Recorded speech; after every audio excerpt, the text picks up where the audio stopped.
Well, next up is a topic near and dear to everyone's heart, especially as we approach the holiday season. I'm going to welcome Erin Boardman Wathen. How are you? Good, how are you? Well, it is the holidays. Yes. Upon us. We are celebrating our own sort of Thanksgiving today, and we have 2 hardcore months of eating ahead of time. I can't think of a better book for you to download right now, share this with everyone in your family, than Why Can't I Stick to My Diet? How to End the Food Drama. I'm going to bring you a little closer to me so we can get you in the shot. How to End the Food Drama. Tell us the answer. Everybody just wants to know. They don't want to know what your book's about. They want to know, why can't I stick to my diet, especially during the holidays? Because you're dieting in general. Oh. Sorry. Wah, wah. I know. It's because we have that short-term mindset. It's because we're thinking we want to look really good for New Year's Eve. We aren't thinking about December 30th. Mm-hmm. So as soon as we change our thoughts, everything else will fall into place. Yeah. So when you wrote Why Can't I Stick to My Diet, who did you want to serve, and what are some of the things that they're thinking that you know you can help them with? I wanted to serve the woman that's always either on a diet or obsessing about why she's not on a diet. The food drama, the food noise, the person that looks at the food and is like, can tell you the calories of everything.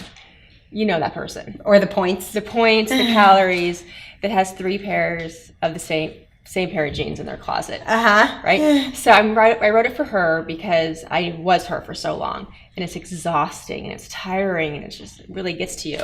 And I wanted just to be over. So I wrote what I figured out for myself was how to eat in a way that I could just live. Wasn't dieting, I wasn't going. So when the holidays are coming for you, yes, do you plan to do something different? Do you eat less before the holidays and then do something totally different on Thanksgiving? You make yourself a different plate. You try and what do you do differently during the holidays? It's a good question. What I do is I try to eat as normally as possible up until the day of Thanksgiving. And then I sort of have like a battle plan or strategy session with myself a day or 2 before, because if you actually think about the meal, what do you really care about? Is it the pie? Is it the turkey? Is it the hors d'oeuvres? And even then, prioritize, what do you really love? Is it the pie? Okay, cool. Pull back before. I'm not into you doing a crazy gym workout that morning, because then you get in the whole restrict overeating. But just pick one thing you really like, and when you're eating it, have it be in a good setting. Not when you're talking to your aunt that makes you crazy. Eat it when you can really pay attention to it, when it's warm, in an ideal setting. And then halfway through, check in with yourself. Do I still like this? Is it tasting really good? And then maybe put your fork down for a minute. Crazy suggestions. Because you know what? You can always heat it up later. So just really being mindful. I think that is so powerful. That is the number one holiday strategy for me, is having a plan going into the holidays. And you can have whatever you want, just decide ahead of time, not in the moment. It's like what we, I think it's so many things when you're deciding in the moment, you often don't make the best decisions. But if you decide ahead of time, you don't have to deprive yourself. You can have everything that you actually want when you think it through, and not when your crazy aunt is driving you nuts. So I absolutely love that. Well, we've got a couple more questions. Guys, we are coming up on the hour. We have about 15 minutes left, so I hope you hang with us. We are excited to have you here. I'm going to take more of your questions. So now is the time to get your questions in for our last few authors.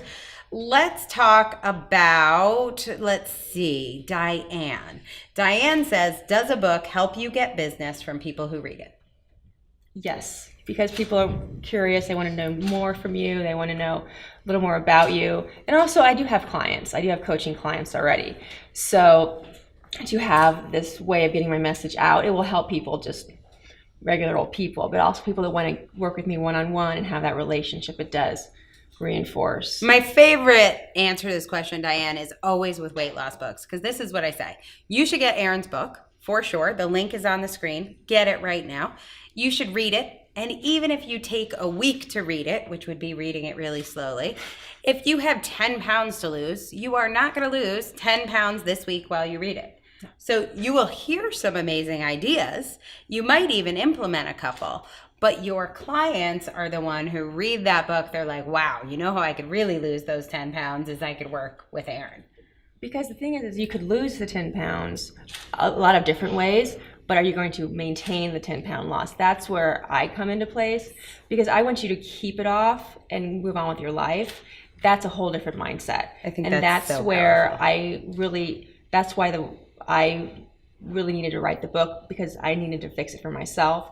And I know there's a huge difference between losing it short term and having a different way of life. Okay, here is the $1 million question. I'm ready. Do you think people who are not happy with their weight should wait until after the holidays to start their diet?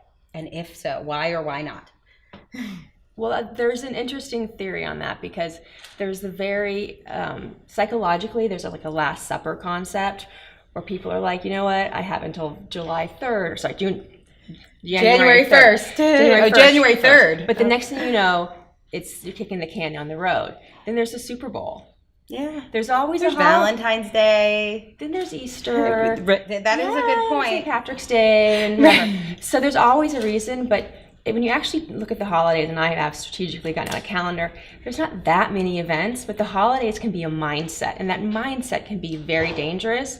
So there's no reason to waste the next 7 weeks, I think it is now, by going a little bit crazy, when you can just be mindful now. And it's only a couple of meals if you actually look at your calendar. But it's very easy to make it a free-for-all and really do a lot of damage, because even if it's just a couple of pounds, the chemicals in your brain and all this other stuff, it can take a long time to undo that. So I say, maybe just really think about starting now. That's exactly my advice. There's actually no better time, because all of the biggest challenges are going to come up front, and you're going to have to notice, like, you can actually have fun with your family without stuffing your face. It is a shocking revelation. Absolutely. But you can learn more about it in Erin Wathen's book, Why Can't I Stick to My Diet? How to End the Food Drama. Thank you so much. Angela. Such an important book, a message close to my heart.